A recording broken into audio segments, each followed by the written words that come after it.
is going on, 5'9" gamers? It's Minato here, and today we're going to be talking about the Dragon Ball Super superhero movie and its relation to Dokkan Battle. I have two people here to discuss with me, Gale and Ice Cold Joker, so feel free to say hello. Hey guys, looking forward to this one because I have a very different opinion compared to a lot of other people on Twitter and YouTube. So let's see how they actually do it, but I'm very excited to discuss with you guys on some ideas regarding the celebration. Yeah, this movie brings a lot since it's the first kind of content we've gotten for Dragon Ball in anime or movie form in like, what, 4 years now? So there's a lot they can do with it. So we have a lot to talk about today. Let's just hop right into it, I guess. So I think that the movie delay definitely did hurt Dokkan, right? I'm pretty sure we could all tell that the movie was probably originally supposed to come out for Golden Week, at least a celebration on the JP version. Probably global as well, maybe.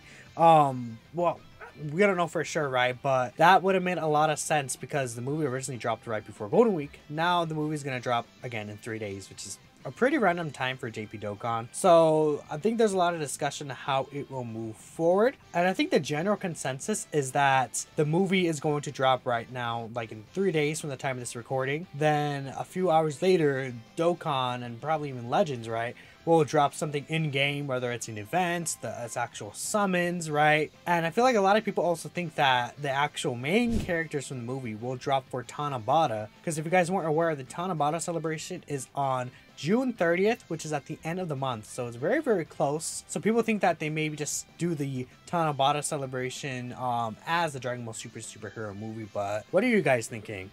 I personally don't think that's going to happen purely because this would be the first time Tanabata would be a dual Dokkan Fest, and I feel like they definitely will celebrate the movie. They kind of have to because the movie is coming out so soon, right? It would be weird if they delay it by like 3 to 4 months. Even I agree with that notion, right? What I think they will do is something similar to what Legends did with releasing Gamma 1 and 2 super early on. But I feel like that'll be a single Dokkan Fest. Maybe they'll add a Piccolo on the banner or something like that. Maybe a young Pan, right? But according to somebody who clicked a picture at a theater, the poster for the US release is August 19th, right? So it makes sense to me that, you know, we see the JP Dokkan get a Dokkan Fest, you know, just an overlapping Dokkan Fest, because right now, like you said, the schedule is completely mudded, right? And the schedule between, you know, anniversary and worldwide download celebration, or whatever we're going to call it this year, for global, you know, that extra Dokkan Fest we get in that period, I think that's where we'll get this Dokkan Fest, that they will get Gamma 1 and 2, let's say, for example. And then the worldwide download celebration is going to be the movie as a whole, because it lines up really well.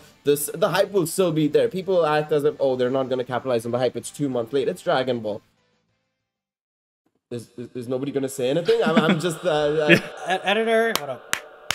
My idea is going to break away from Gale, and I think it's going to be another kind of unpopular opinion, because I feel like because of this delay of the movie, I don't honestly know if we're going to get an LR Golden Frieza next week, because the movie drops in 3 days. It's very possible, and what I think is that they're going to drop the Dragon Ball Super superhero stuff. I think that them pushing some Yellow Coin LR out of the way to make room for this new stuff might be a lot more important for them as far as, you know, money and scheduling is concerned. Yeah, but I would say I would agree with you in the fact that people would probably, out of the 3 major like types of banners, normal Dokkan Fest LRs, and then Yellow Coins, people probably care the least amount about the Yellow Coin LR banners. That definitely makes sense, Joker, with, you know, they want to really capitalize on the movie, right? So I definitely get that. The one thing I also want to add as well, and I don't know if you guys saw this, because the one thing we want to address is that there has been a lot of leaks going on and spoilers going around. We're not necessarily going to dive into that, but one notable point we saw that a lot of the card games that, you know, Dragon Ball has, so probably the Dragon Ball Super card game as well as Super Dragon Ball Heroes in Japan, they will get the movie content early. I mean, if you've watched Garesh's box opening videos, you probably have already seen some of those cards, right? But he also said that the console games will get it later than usual. What do you guys think about that point as well? Because if it is later than normal, I'd assume it would have to be like actually later, like July or August, basically. I think that they're going to keep it as fresh as possible, because Console games, you got to go home, you got to sit down, you got to play it. I mean, I don't know what development looks like between a mobile game and a console game. Everyone has a phone in their pocket. Everyone can play this game as it is right now. They could sit in the theater and play it while they're watching the movie if they really wanted to. So I don't think it'd be smart for them to delay it any further than possible to keep it up with like the console game versions. So I think they're going to try and keep it as fast and quick as possible. Like JP Dokkan and Super Dragon Ball Heroes are intended for specifically Japan audiences, right? So the movie will be out there, which is why not only is it easier to make, movesets and characters for those games, right? The Japan audiences, like compared to like all these console games, which are kind of just released worldwide simultaneously and stuff like that, right? Everything releases with all versions at the same time. It's not the same thing with Dokkan, specifically because there's a JP version and a global version, right? It's possible the global version may wait like around the same time like the consoles and stuff versions stuff have come out, right? Because they're waiting for the international release overall. Legends would be the only thing that kind of goes against it, because Legends will get it at the same time. But when it comes to Dokkan, I think that could be how they handle that, where JP gets it instantly, like, Super Dragon Ball Heroes, and then the global version gets it around the time where these other console games get it. It's like, do they want to promote everything instantly on the JP version just to promote the hype on the JP version?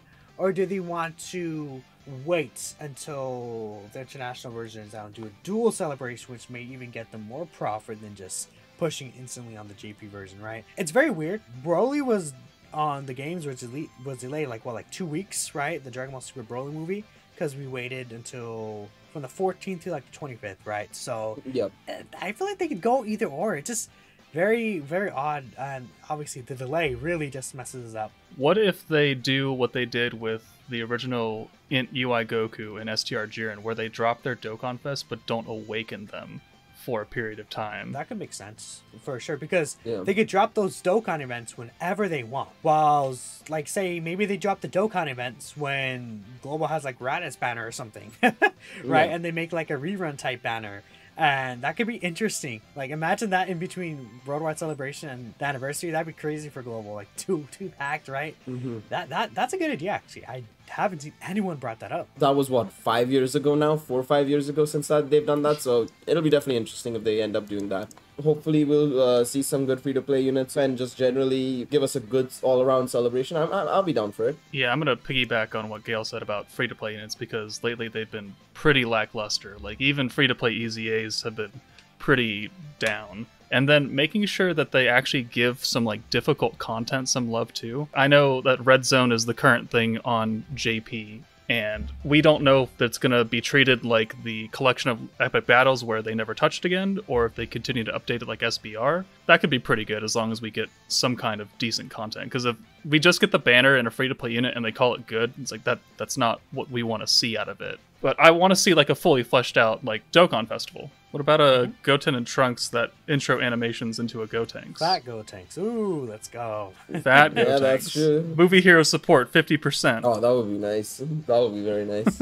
Yeah, I think that pretty much settles it, guys. Again, let us know what everyone listening thinks in the comments below. I'm very excited to hear your guys' thoughts on the superhero movie in Dokkan.